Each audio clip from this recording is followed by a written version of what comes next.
কোরআন বলছে ইন্না আনজালনা ইলাইকাল কিতাবা বিল হক, হে নবী আমি আপনার প্রতি একটা কিতাব নাজিল করেছি, কোরআন নাজিল করেছি সত্য সহকারে। কি জন্য? মানুষ মরলে তাবিজ খতম করবে সেজন্য, কি জন্য? তাবিজ লেখার জন্য, নাকি রোগী হইলে প্লেটে লিখে ধুয়ে ধুয়ে খাইবে সেজন্য? কোরআন পরিষ্কার বলছে না না, এই সব করার জন্য নয়।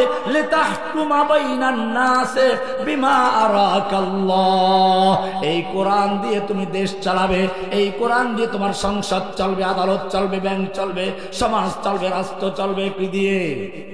আল্লাহর নবী রাষ্ট্র চালিয়েছেন কি দিয়ে? সাহাবায়ে কেরাম রাষ্ট্র পরিচালনা করেছেন কি দিয়ে?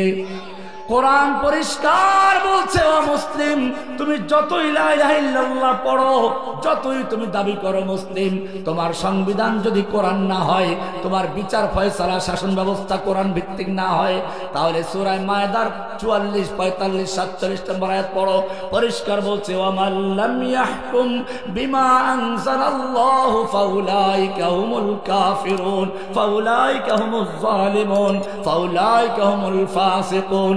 যারা আল্লাহর নাযিল কৃত বিধান দিয়ে বিচার ফয়সালা করে না, দেশ চালায় না, শাসন করে না, তারাই কাফের, তারাই ফাসিক, তারাই জালেম। এরপরে আল্লাহ রাব্বুল আলামিন সূরা নিসার 60 নম্বর আয়াতে পরিষ্কার করে বলছেন আলাম তারা ইলাল্লাযীনা ইয়াজউমুনা আন্নাহুম আমানু বিমা উনজিলা ইলাইকা ওয়া মা উনজিলা মিন ক্বাবলিক, হে নবী আপনি কি ওই সমস্ত লোকদেরকে দেখেন নাই যারা দাবি করে আমরা হে নবী আপনার প্রতি নাযিলকৃত কিতাব কোরআন বিশ্বাস করি, ওয়া মা উনজিলা ইলাইকা মিন ক্বাবলিক আপনার পূর্বে যত কিতাব নাজিল হয়েছে সব বিশ্বাস করি, সব কিতাব মানি, কিন্তু বিচার ফয়সালার ক্ষেত্রে মানে না, আদালতে মানে না। ওয়ায়ুরিদুনা আইয়াতাহাকামু ইলাত তাগুত, তারা বিচার ফয়সালার ক্ষেত্রে ব্রিটিশের আইনের কাছে যায়, তাগুতের আদালতে যায়। ওয়াকাদ উমিরু আইয়াকফুরু বিহি, তাদেরকে আদেশ করা হয়েছিল আল্লাহর আইন মানতে, তাগুতকে বর্জন করতে। ওয়ায়ুরিদুশ শাইতানু আইয়ুদিল্লাহুম দালালাম বাঈদা, ও মুসলমান কোরআন হচ্ছে একটা আল্লাহর দেওয়া সংবিধান, এই কোরআন দিয়ে যারা রাষ্ট্র পরিচালনা করে না, তারা যতই মুসলিম দাবি করুক তারা মুসলিম নয়। কে বলেছেন? লা ইলাহা, এই সাক্ষ্য দিতে হয় বুঝে শুনে, এই সাক্ষ্য না দিলে আজান হয় না, আশহাদু আল্লা ইলাহা, এই সাক্ষ্য না দিলে ইকামত হয় না। এই সাক্ষ্য দিয়েছেন স্বয়ং আল্লাহ, শাহিদাল্লাহু আন্নাহু লা ইলাহা ইল্লাহু। ও মুসলিম তোমাকে যদি জিজ্ঞেস করি বলো এমন কোন সাক্ষ্য আছে যে সাক্ষ্য আল্লাহ নিজে দিয়েছেন, বলতে হবে সেই সাক্ষ্যের নাম কি লা ইলাহা। আবার যদি জিজ্ঞেস করি কুল আইয়ু শাইইন আকবারু শাহাদা, বলো সবচেয়ে বড় সাক্ষ্য কোনটি, তাও উত্তর লা ইলাহা। কি আছে লা ইলাহা ইল্লাল্লাহর ভিতরে? অমুসলিম ভালো করে একটু উদাহরণ দিলেই বুঝবে। একটা লোক জিরো লেখছে, 000 কোনো মূল্য আছে? এবারে একটা 1 লেখলো বড় আকারে, একটা শূন্য দিল, কত হয়ে গেছে? আর এক শূন্য, আর এক শূন্য, আর এক শূন্য। এক যখন আছে, এখন যত শূন্য লাগাবে একের মূল্য তত বাড়বে, ঠিক কিনা?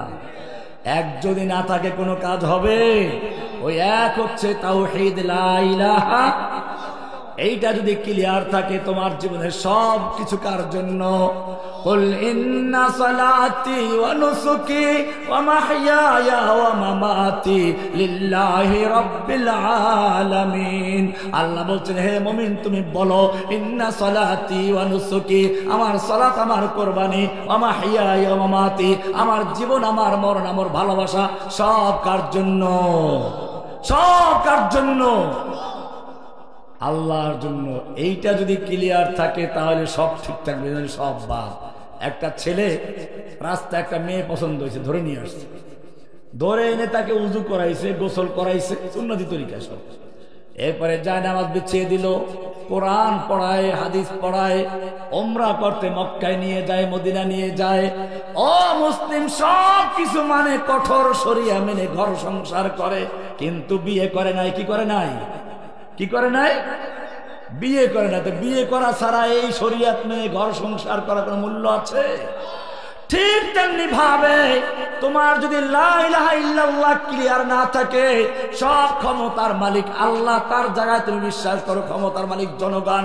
আল্লাহ বলছেন বিধান দেওয়ার মালিক আল্লাহ। তুমি মনে করো সংসদে আল্লাহর আইন বাতিল করতে পারে। আল্লাহ বলছেন মদ হারাম, তুমি কইলা লাইসেন্স থাকলে হালাল। আল্লাহ বলছেন সুদ হারাম, তুমি বলা লাইসেন্স থাকলে হালাল। ব্যাংকগুলো চলে সুদে না? মুসলিম দেশের ব্যাংক সুদে চলে কি করে? আল্লাহ তো সুদকে হারাম করেছেন, পরিষ্কার বলে দিয়েছেন ওয়াহাল্লাল্লাহুল বাই'a ওয়া হাররামার রিবা। আল্লাহ তাআলা রিবাকে, সুদকে হারাম করেছেন আর ব্যবসাকে হালাল করেছেন। সূরা বাকারার 275 থেকে পড়বেন।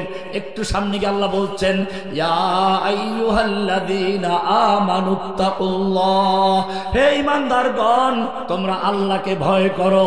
ওয়াদারু মা বাকিয়া মিনার রিবা ইন কুনতুম মুমিনিন, তোমাদের যত পাওনা সুদ আছে সব সুদগুলো বর্জন করে দাও যদি সত্যি মুমিন হও। ফাইল্লাম তাফআলু, যদি সুদ বর্জন করতে না পারো, ফাযানু বিহারবিন মিনাল্লাহি ওয়া রাসূলিহি, তাহলে আল্লাহ এবং আল্লাহর রাসূলের সঙ্গে যুদ্ধের ঘোষণা করে দাও। কার সঙ্গে যুদ্ধ? ও মুসলমান, আল্লাহর এই হুকুম কি আছে, বাস্তবায়ন আছে? তাহলে হুকুম তুমি আল্লাহর মানো না, পড়ো লা ইলাহা।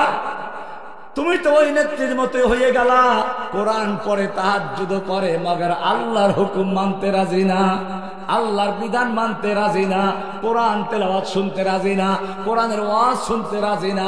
সবগুলো বরবাদ, সব হিন্দুদের কাছে চলে গেছে, এটা প্রমাণ করলো। সব করেছিল দেশে ভণ্ডামি করা, কি করার জন্য? তুমিও তো সেই ভণ্ডামি করছো। এই জন্য মনে রাখতে হবে, শুরুতে বলেছিলাম আল্লাহর নবী বললেন তোমাদের অবস্থা হবে গোসা উনকা গোসাই সাইল, সেই তুফানের উপরে ভাসমান খড়কুটার মতো। কুফফারদের তরিকায় তোমরা চলবে, কুফফাররা যেদিকে নেয় ওই তুফানের মতো সেদিকে যাবে। বাতাস ঘুরে দিচ্ছে, আরেকদিকে চলে গেছে, পানি আরেকদিকে আরেকদিকে চলে গেছে। এরপরে আল্লাহর রাসূল বলছেন, সাহাবায়ে কেরাম বলেন ইয়া রাসূলুল্লাহ এর কারণটা কি? আল্লাহর হাবিব ফরমান হুব্বুদ দুনিয়া ওয়া কারাহিয়াতুল মাউত। ও সাহাবীরা শুনে রেখো, ওই যে মুসলিমদেরকে ধ্বংস করার জন্য সব কাফেররা ঐক্যবদ্ধ হবে, এত সাহস করবে কেন জানো? ওই সময় তারা আল্লাহর রাস্তায় জীবন দিতে ভয় করবে।